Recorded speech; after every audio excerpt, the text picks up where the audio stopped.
Alright guys, we're here at Couples Tower Island. We're gonna show you what we actually do, how to clean an extractor, how to clean the filters, and how to clean the vents. So now this is what we call an extractor. See?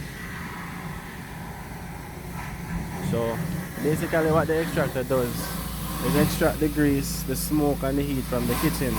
Now what you see here in the extractor is grease, built up grease from the cooking that carries on through the kitchen and through the day.